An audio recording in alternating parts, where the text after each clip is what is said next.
Ela nem sequer conseguiu ver o papai pela última vez. Foi a primeira coisa que meu irmão disse no funeral. Alto cortante, dirigido diretamente a mim, mesmo sem levantar os olhos do banco da frente. Algumas pessoas se mexeram desconfortáveis, alguém tossiu. Meu tio deu uma risada fraca como se fosse só uma piada. Mas não era. Era uma mensagem. Eu fiquei perto do fundo, mãos entrelaçadas, uniforme impecável. Não estremeci, não me movi. Tinha voado em meio a uma nevasca para chegar a tempo, estacionei o carro alugado, entrei pouco antes de fecharem o caixão. Ninguém me cumprimentou, nem mesmo meu irmão. Ele fez questão disso. Para ele eu não era uma filha de luto pelo pai, eu era uma intrusa que tinha chegado tarde demais. Então o capelão pigarreou. Há uma última instrução deixada pelo falecido. Ela deve ser cumprida agora e apenas por uma pessoa. Ele olhou pela multidão. Major Michelle Thompson. Isso fez todos se virarem, cada cabeça, cada olhar. Minha tia piscou, minha prima sussurrou. Ela é major. Meu irmão virou a cabeça lentamente, o rosto se contraindo. O capelão continuou segurando um grande envelope gasto selado com cera. O último pedido de missão de seu pai foi destinado a você. Por favor, venha à frente. Meus saltos ecoaram pelo piso de madeira enquanto eu caminhava pelo corredor. Nem apressada nem hesitante, apenas firme, no mesmo ritmo que eu usava ao caminhar para minha aeronave todas as manhãs. Quando cheguei ao caixão, o capelão me entregou o envelope. Era grosso, pesado, rotulado com a caligrafia de meu pai. Para Major M. Thompson, apenas para seus olhos. Não o abri imediatamente, apenas fiquei olhando para a bandeira estendida sobre a caixa que guardava o que restava do homem que moldou tanto da minha vida, para o bem ou para o mal. Então sussurrei, mais para mim mesma do que para qualquer um. Estou aqui, pai. Vamos terminar isso. Você quer saber como chegamos até aqui? Porque a filha invisível de repente recebeu as últimas palavras de um herói de guerra. Deixe-me levar você de volta. Cresci em um lar militar, do tipo em que os sapatos eram sempre engraxados, o cabelo cortado rente e a TV só ficava ligada se fosse para assistir às notícias ou a um jogo de futebol que papai se importava. Regras não eram sugestões. Patente não valia só na base, ela também mandava na mesa de jantar. E no topo, bem ao lado do papai, estava meu irmão mais velho, Kyle. Kyle era o garoto de ouro, o quarterback, o barulhento, o que nunca fazia nada errado. Quando ele amassou o carro da mamãe, papai disse que isso criava caráter. Quando eu tirava notas máximas, a resposta era: bom, é o esperado. Eu queria voar. Não queria ser líder de torcida nem participar de concursos de beleza. Eu queria máquinas do céu, missões, briefings. Meus posteres não eram de estrelas do pop, eram de caças. Mas toda vez que eu dizia a palavra piloto, papai cortava na hora. Você tem bons instintos, ele dizia, use-os em algo que importa. Enfermagem, ensino, não perseguindo um coquite. Eu parei de discutir. Apenas trabalhei mais duro, entrei escondida no hot, treinei como louca, me formei com notas máximas, conquistei minhas asas. Silenciosamente enviei a ele uma foto minha de uniforme no dia em que recebi minha patente. Ele não respondeu. 4 semanas depois, Kyle anunciou que tinha sido aceito na escola de voo. Papai fez um churrasco. Kyle ganhou uma placa por levar o nome da família aos céus. Eu não fui mencionada. Foi aí que percebi uma coisa. Eu não era invisível para ele, eu era inconveniente. Prova de que seu filho perfeito não era o único digno do céu. Então fiquei em silêncio. Mas nunca parei de subir. Eu não vinha de uma família quebrada. Não, a nossa era perfeitamente intacta no papel. Papai usou uniforme por 30 anos, mamãe passava suas camisas até os dedos doerem, Kyle seguia os passos dele, ou pelo menos papai dizia que sim. Vistos de fora, parecíamos uma pintura de Norman Rockwell com um toque militar. Mas dentro de casa tudo era organizado por patente, não por amor. Papai não era cruel, apenas exato, cortante nos elogios e mais ainda no silêncio. Em seu mundo, expectativas não eram faladas, eram presumidas. E suas presunções sobre mim eram cristalinas. Kyle é quem tem presença de comando, disse uma vez a um vizinho enquanto eu estava bem ali. Michelle é doce, mas não tem estômago para pressão. Engraçado, eu estava sob pressão desde que nasci. Kyle era o tipo que mal se esforçava e ganhava troféus. Eu era o tipo que se destacava em silêncio e ouvia. É isso que você deveria fazer. Lembro que na 8ª série recebi uma carta do programa Jovens Aviadores da NASA. Eu fiquei nas nuvens. Papai a folheou, me devolveu e disse: você sabe que isso não leva a lugar nenhum de verdade, certo? Você deveria aprender Excel. Então aprendi. Aprendi Excel, física e mecânica de voo. Mantive a cabeça baixa, as notas altas e a boca fechada. Enquanto isso, Kylie ia montando um currículo que parecia impressionante, mas que era sustentado pelas velhas conexões do papai. Ele fracassou na primeira tentativa de se tornar oficial. Papai culpou os avaliadores. Ele passou raspando na segunda vez. Papai fez uma festa. Ele largou a escola de pilotos. Papai disse, é político. Eu entrei no treinamento de voo na primeira tentativa. Não contei a ninguém. Depois da faculdade, fui designada para minha primeira base em um deserto remoto e obscuro, exatamente como eu queria. Eu não estava tentando aparecer, só queria sobreviver. Acontece que não apenas sobrevivi, eu floresci. Cumpri missões que outros recusavam, voei à noite, apoiei evacuações médicas, escoltei em meio a climas imprevisíveis. Não houve aplausos, nenhum boa garota. Mas meu comandante me enxergou, me deu uma chance e depois outra. E em meio a todo aquele barulho, exaustão e gelo nas botas, encontrei algo que meu pai nunca me deu, clareza. Ele sempre dizia que a pressão revelava caráter. Bem, o silêncio também. E eu aprendi a operar em ambos. Em casa nada mudava. Quando eu voltava no dia de ação de graças de uniforme, ninguém perguntava sobre missões. Kylie ganhava a coxa do Peru. Eu respondia se ainda estava solteira. Um ano, papai me chamou para conversar e perguntou se eu tinha pensado em mudar para uma função de apoio, logística. Talvez eu tivesse acabado de concluir uma missão de resgate aéreo em temperaturas abaixo de zero, coordenando 3 aeronaves e salvando 6 fuzileiros. Mas para ele isso não contava. Voar é coisa de jovem, ele disse. Além disso, você não vai querer ficar presa nisso para sempre, vai?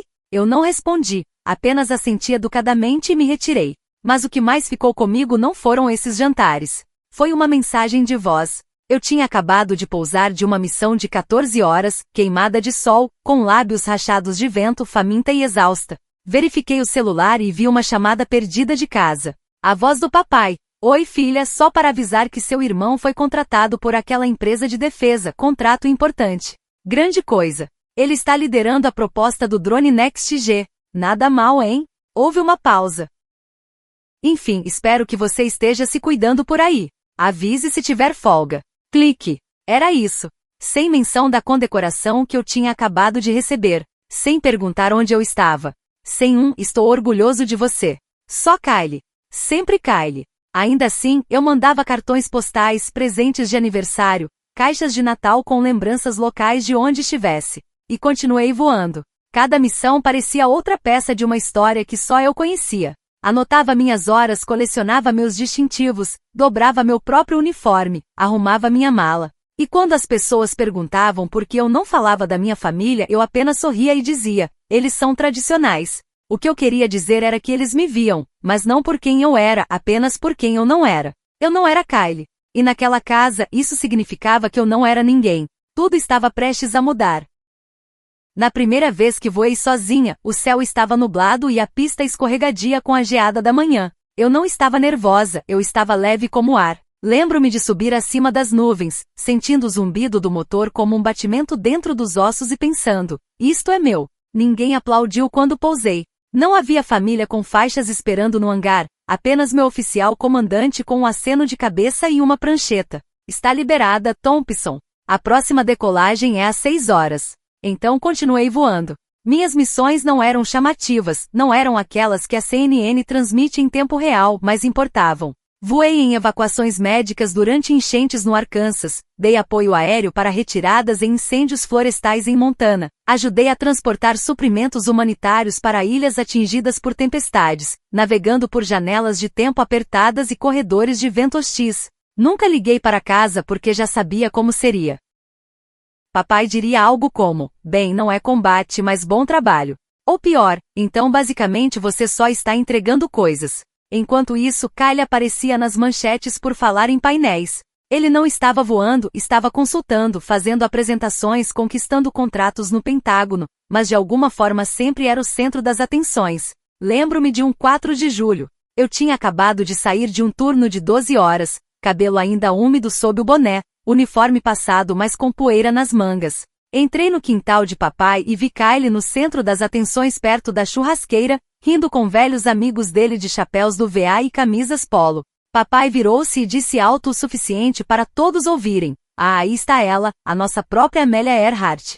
Sorriu como se fosse um elogio e depois acrescentou: não se preocupem, pessoal, ela voa rotas seguras, nada de pousos forçados. Todos riram.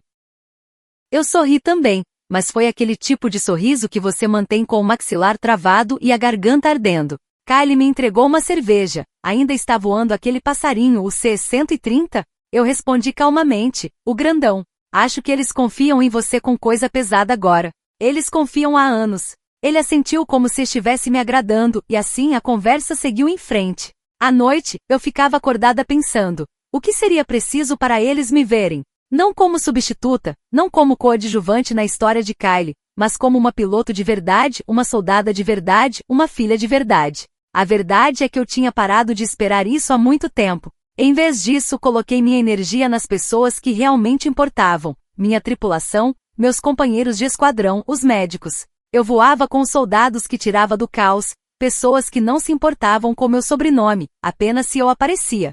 E eu aparecia todas as vezes. Então veio a missão no Alasca. Uma equipe de reconhecimento estava presa após uma falha de equipamento, nevasca se aproximando, visibilidade quase zero. Outras equipes hesitaram, eu me ofereci. Tem certeza, Thompson? Perguntou meu comandante. Já voei em coisa pior. Sim, mas não com um avião tão pesado. Então é um bom dia para aprender. Levei aquele avião através de condições de nevasca total, pousei em uma pista coberta de gelo estreita demais para as rodas e trouxe 5 homens para casa. 2 semanas depois, recebi uma estrela de bronze. Não contei à família porque qual seria o sentido? No dia seguinte à cerimônia da medalha, recebi uma ligação de casa. Papai estava no hospital. Insuficiência cardíaca súbita, instável. Kylie deixou uma mensagem. Não sei quanto tempo temos, se você vai vir, venha rápido. Fiquei em terra 2 dias esperando liberação meteorológica. Quando finalmente pousei no estado já era tarde demais. Papai tinha partido. Sem adeus, sem últimas palavras, sem chance de dizer: ei, consegui, fiz bem. Sentei sozinha no estacionamento do aeroporto naquela noite, mãos ainda marcadas da pressão do manche, uniforme amassado de tantas horas sentada.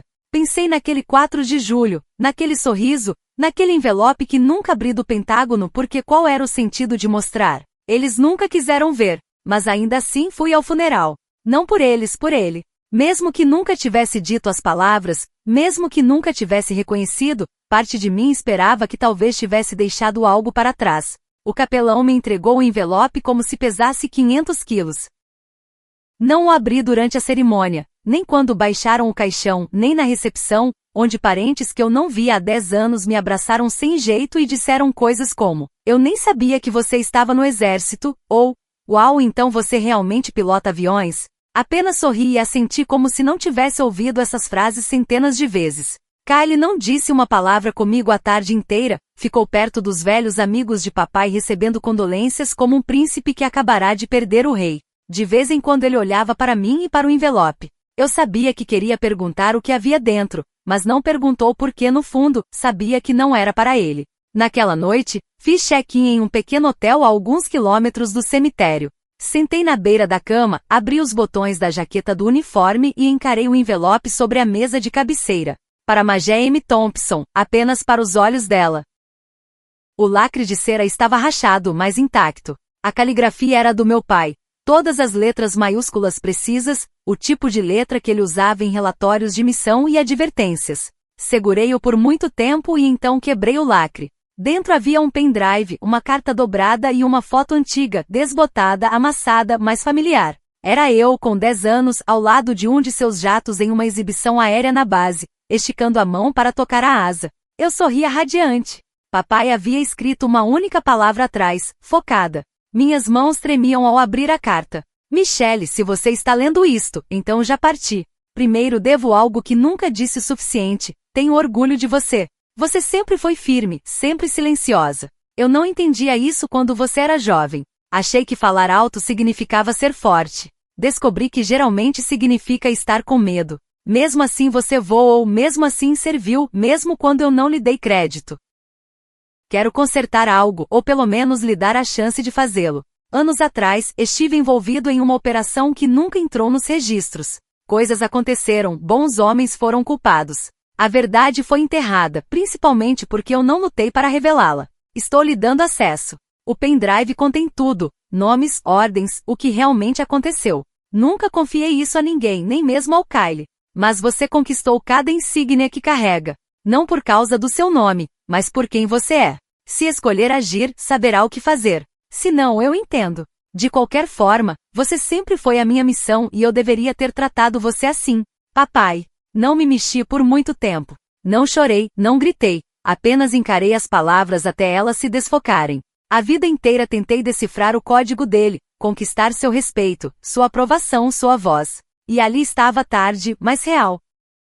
Mais do que isso, ele me confiara algo sagrado, uma história enterrada, uma missão secreta, algo que não podia levar para o túmulo. Ele queria que eu a concluísse. Não Kyle, não filho com títulos pomposos e crachás VIP, mas eu, a filha que voa em meio a tempestades de neve, que pousou em silêncio, que apareceu mesmo quando ninguém pediu. Conectei o pendrive ao meu laptop. Arquivos criptografados, códigos de acesso, relatórios de missão, testemunhos, digitalizações de anotações manuscritas de nomes que reconheci. Nomes que só ouvirá sussurrados em bases pelo país. Rolei devagar, os dedos pairando sobre cada linha. Não se tratava apenas de redenção.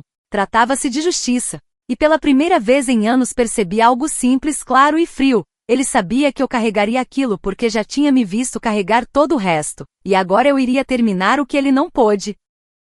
Na manhã seguinte cheguei à casa da família antes do nascer do sol. Kyle já estava lá parado na entrada falando ao telefone, provavelmente com algum dos amigos de defesa do papai. Ele levantou o olhar quando saí do carro e ficou surpreso ao ver o que eu carregava, o envelope, a foto e uma pasta grossa que eu havia impresso a partir do pendrive. Suas sobrancelhas se ergueram como se tentasse decidir se deveria ser curioso ou condescendente e perguntou: "Você descobriu o que tinha aí dentro?" Fazendo um sinal com a cabeça em direção à pasta, eu não respondi e apenas entrei direto na casa.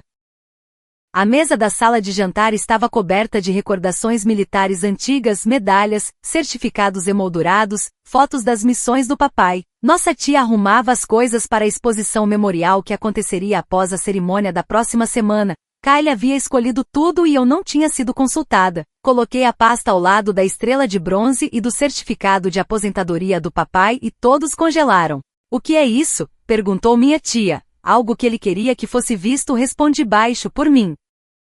Kyle entrou atrás de mim de braços cruzados e disse: "É algum tipo de carta pessoal? Se for sobre a herança, não é?" Interrompi, "Não tem nada a ver com dinheiro ou propriedades, tem a ver com o papai." "Ok", zombou ele, "então ele te deixou um diário." "Não", respondi firme, "ele me deixou uma missão." Abri a pasta e dentro havia documentos de quase 20 anos atrás, ordens classificadas, relatórios editados, mas eu também tinha as versões decodificadas. Era uma operação aérea secreta. O papai havia sido segundo em comando de uma equipe de ataque que respondeu a uma falha de inteligência estrangeira. A operação deu errado, um piloto caiu e a versão oficial dizia que foi erro do piloto. Mas os documentos mostravam que o comando havia passado informações falsas e o papai soube disso e ficou em silêncio para proteger seu superior. O piloto caído era amigo dele e a família ainda esperava pela verdade. Entre as páginas havia um memorando assinado em que o papai havia tentado solicitar uma revisão do incidente, foi negado e depois silêncio durante anos até agora. "Mas que diabos é isso?" Kyle exclamou folheando as páginas. "Você quer desenterrar esqueletos do passado?" Não respondi, "Estou trazendo um para casa." Ele riu com desprezo. "Você nem sabe o que está lendo, você é só uma." "Parou só o quê?" perguntei encarando-o. "Uma piloto, uma mulher, uma filha?"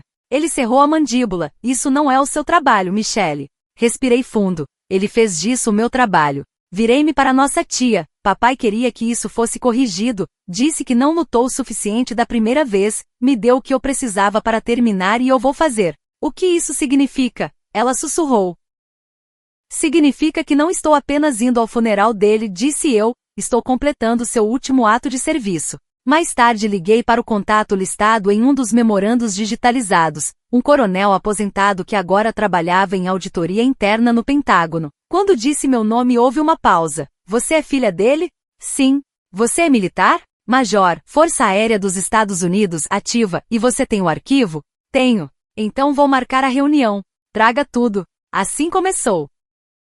Antes de sair da cidade passei no escritório do papai. A casa estava silenciosa, Kyle estava no andar de cima remoendo ou andando de um lado para outro. Entrei no escritório que sempre me parecerá mais um museu que um espaço de trabalho. A mesa permanecia arrumada, canetas alinhadas, peso de papel centralizado e ao lado em uma estante havia uma pequena caixa que eu não via há anos. Dentro estava o broche de voo que ele usava no colarinho. Peguei-o, passei o polegar sobre as asas e pela primeira vez não me senti invisível, senti-me vista, não por Kyle nem pela família, mas por ele finalmente. O Pentágono não parece diferente quando você entra com um propósito, mas a sensação é outra. Eu não estava apenas visitando ou seguindo atrás do meu pai ou sentando em silêncio no fundo de uma sala de reuniões como fazia na adolescência, desta vez eu ia à frente. O homem que me recebeu, Coronel Daryl Manuel, havia conhecido meu pai desde os primeiros anos de serviço, aposentara-se alguns anos antes da morte dele, mas ainda tinha contatos e influência. Encontrei-o em um pequeno escritório seguro escondido em um canto da divisão de auditoria, sem janelas, sem placa com nome. Ele me cumprimentou com um aceno e sem aperto de mão, seus olhos desceram até meu uniforme. Thompson, você se parece com ele. Ouço isso muito, respondi, exceto que ele nunca ficava tão imóvel, sempre tinha uma tempestade nos olhos. Eu vou melhor em tempestades. Isso o fez sorrir um pouco, sentamo-nos e deslizei a pasta e o pendrive pela mesa, ele abriu os arquivos devagar um por um. Depois de 10 minutos de silêncio recostou-se e soltou o ar pelo nariz. Eu lembro disso, todos lembrávamos rumores, sussurros, mas nada nunca se comprovou. Todos se calaram após a queda, seu pai inclusive. Ele queria falar. Sim. Mas ninguém falava naquela época sem assinar a própria sentença de morte. Agora ele está morto e passou isso para mim. Manuel folheou até o último memorando, aquele com as anotações de punho do papai, nomes circulados, setas ligando diretrizes e no final uma frase rabiscada. Eles vão enterrar o homem, não a verdade.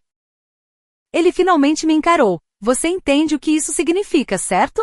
Entendo, vai trazer à tona muitos fantasmas, pode prejudicar reputações, reabrir investigações e provavelmente não me dará muitos amigos. Não está aqui para fazer amigos, então por que está aqui, Major? Encarei-o firme, porque um homem foi acusado injustamente, porque um homem sob quem servi e que nunca compreendi de verdade até agora não podia morrer deixando isso escondido, porque eu gostaria que alguém fizesse o mesmo por mim.